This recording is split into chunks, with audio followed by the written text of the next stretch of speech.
Bonjour, bienvenue dans Maths 119 où aujourd'hui on regarde deux petits problèmes sur les suites arithmétiques et géométriques.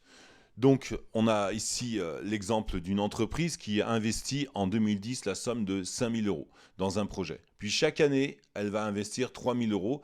Donc la question c'est combien elle aura investi en 2019 au total.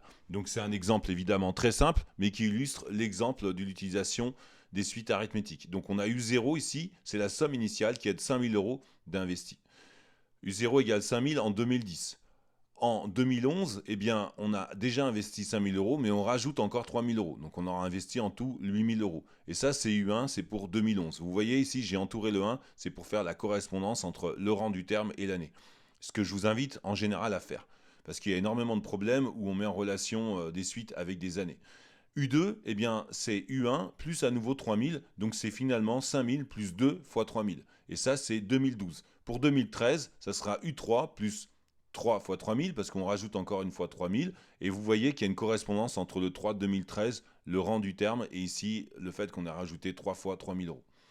U9, eh bien, ça sera pour U19, ça sera 5000 plus 9 fois 3000 euros, ce qui nous donne au total 32 000 euros.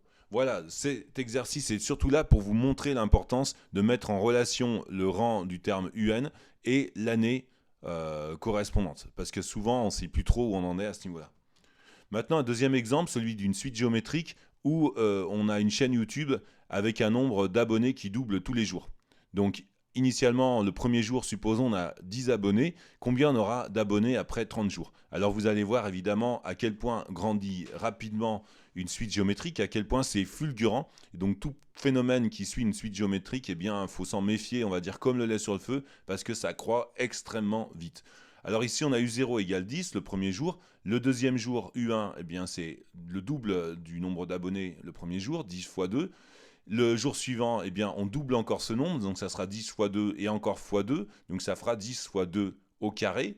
Et le jour suivant, bah, ce nombre-là, on va encore le doubler, donc on remultiplie tout ça par 2, et ça nous fait finalement 10 fois 2 fois 2 fois 2, donc ça nous fait 10 fois 2 au cube. Donc vous voyez ici le lien qui commence à se créer entre le rang et l'exposant qu'on met à 2. Finalement, on peut généraliser en disant que U29, eh bien, c'est 10 fois 10 puissance 29 abonnés. Évidemment, c'est un nombre absolument faramineux, ce nombre-là, puisque lorsqu'on sait que le nombre d'atomes dans l'univers observable, qui comporte quelques milliers de milliards de galaxies, eh bien, est de l'ordre de 10 à la puissance 80 atomes. Donc on est quand même dans des ordres de grandeur un peu voisins ici. Donc évidemment, vous voyez que ça s'arrêterait forcément bien avant. Voilà, si vous avez aimé cette vidéo, vous pouvez mettre un petit pouce bleu. Également, je vous invite à vous abonner à la chaîne si vous souhaitez recevoir l'ensemble des vidéos que je publie très régulièrement. Et je vous dis à tout de suite sur Maths 119.